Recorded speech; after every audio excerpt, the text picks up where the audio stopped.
Our next presenter is William Blackburn from Capital and Coast, who's going to talk about met call physiology and resource use in a medical HDU. Thank you. Kia ora koutou. So my name's Will. I'm a PGY2 house surgeon working at Capital and Coast, about to start in an ED for the next year. And needless to say, I've been deeply intimidated and impressed by all the talks and stories that have come before me today. So what this is a talk about is an audit that was carried out over the past 1 to 2 years, taking advantage of an excellent met call data set gathered in Wellington by Alex and Sarah and the PAR team within our hospital, and looking at one specific area of our hospital. This is looking at the medical HDU, which is an autonomous 4-bedded HDU that acts as a stopgap between the general ward and the ICU for primarily general medical and medical subspecialty patients. It's a 2-to-1 nursing ratio unit and is generally managed both in and out of hours by medical rather than intensive care staff. The interventions that they are able to do is primarily increased monitoring, including frequent observations and invasive monitoring, such as frequent VBGs in the context of DKA, as well as a limited number of critical care interventions, such as non-invasive ventilation with CPAP and BiPAP, insulin infusions, and monitoring, as I said. Of note, they do not do any vasopressor support, which is notable because that is done on our cardiology ward, but does delineate this patient group somewhat. These patients provide a fairly reasonable cross-section of general medical and medical subspecialty diagnoses, with a large preponderance of pneumonia, exacerbations of airways disease, DKA, and infective causes.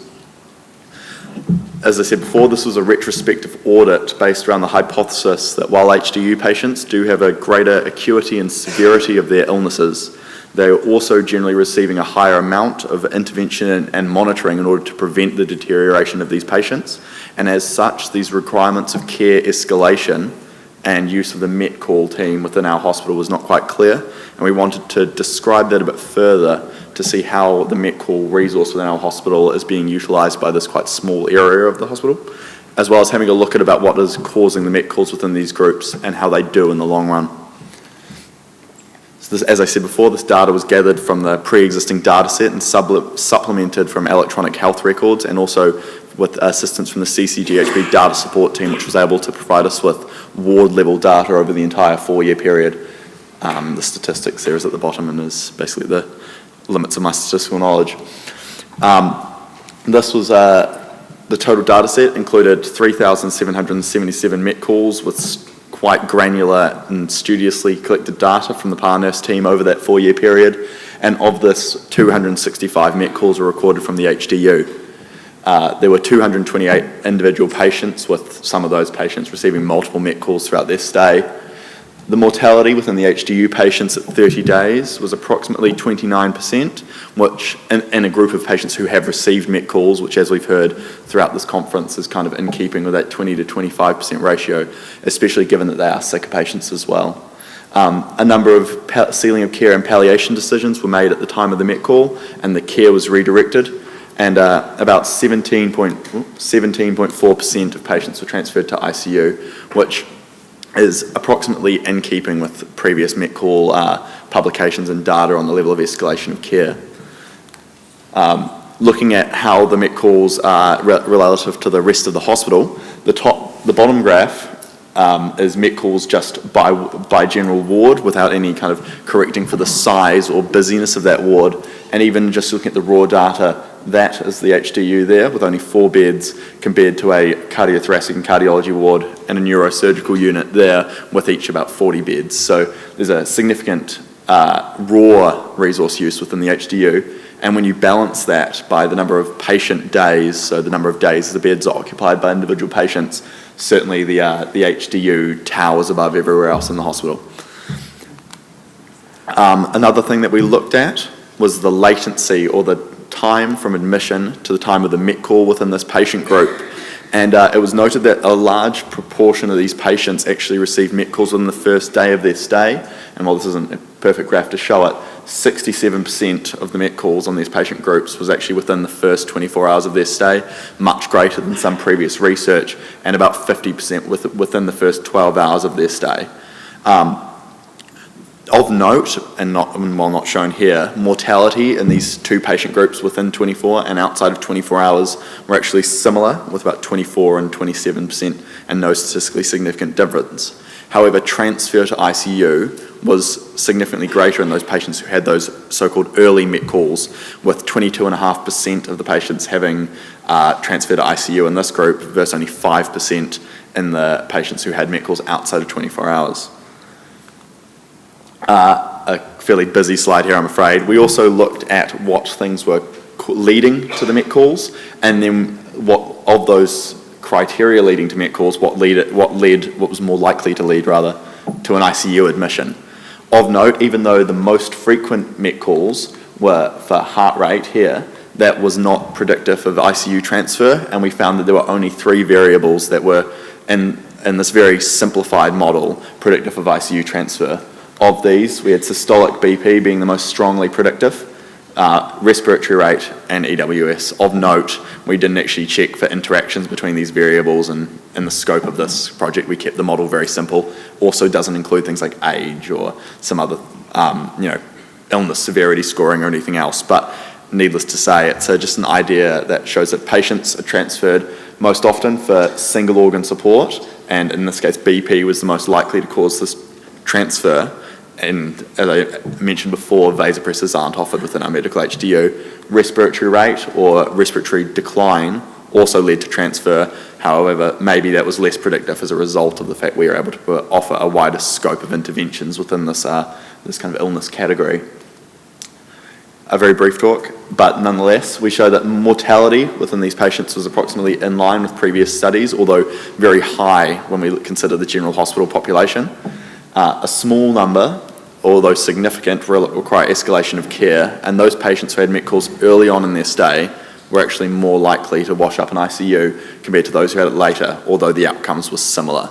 And I guess the question becomes, are these patients being appropriately cared for in our HDU? Are there things that we could be doing when they enter our hospital through the ED or are very early on in their stay that might flag these patients as those who might warrant an ICU admission from the outset?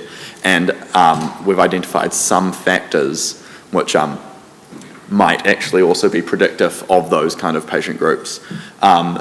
Most frequently for the Met calls with a heart rate, and a lot of this is obviously in a general medical population, we have a large number of patients who have atrial fibrillation, and this is a frequent trigger for Met calls, although often doesn't actually necessarily portend severe illness as much as some of these other things, such as a low BP, this severe tachypnea, or a general deterioration in their condition as represented by the EWS greater than 10. Admittedly, this is a limited study, retrospective in nature, and only single-centred, but we do thankfully have a reasonably large data set to work from here, and certainly going forward. I know this data is being collected and is going to be hopefully used to do some degree of allocation of resources and how we actually use and care for our patients within our medical HDU, thanks to Dr. Tripp. With perhaps, and this is only hypothesis generating at this stage, we could have if we had an increased capacity, maybe with intensive care or intensive care nursing support, to provide some further single organ support. In this study, perhaps a single agent vasopressors might be reasonable, and these may be utilised to prevent some degree of patient deterioration and at the very least decrease the costs and issues and resource utilisation associated with ICU transfer. So just a brief acknowledgement. Thanks to Dr. Tripp and Dr. James Taylor from Wellington for their help with developing the audit question, Dr. Cerides and Sarah for their excellent data set, and some help from CCDHB data support as well.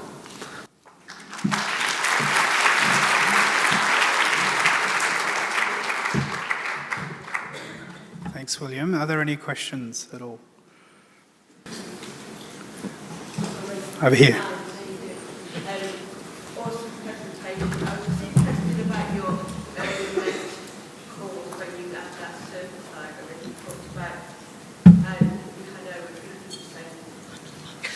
you had over 50% of Met calls in the first 24 hours. Did you look at any of the modifications that may have been made, like if they were expected to go to HDB either from a ward or from ED, did they have any time modifications made? So I don't quite understand, how do you mean in terms of, So, as in like the EWS modifications? yeah, was there any modifications in that first, so that when you had met in the second day of their admission, that their time modifications had expired? Yeah. No, we didn't really look at that, but that would be interesting. And I guess the fact that, as Daryl's talk showed, most patients seem to be getting these modifications as they come through the door. And the fact that even despite, if this pattern holds for our patient data set as well, they're still having the majority of the Met calls regardless of that potential modification, it perhaps shows that there's a significant issue within this group. Because I was just interested when you talked, we, being part of the PAR team, we transfer to HDB from wards, and I was just interested to know if... So it was time from admission to the HDB, not from admission to the hospital, the ward, or wherever. So they were straight admissions from ED? Not necessarily, but it was, so it could have been a stepwise. They could have come from either from ED straight to HDU, or they could have come from the ward to HDB, then had a Met call and consequently been transferred to ICU. But they had no prior Met call on the ward? Not as far, this data specifically looked at from the time they arrived in HDU. Okay, cool. Thank you. Any other questions? William, why were there so many Met calls in this area, particularly after adjustment for the number of bed days?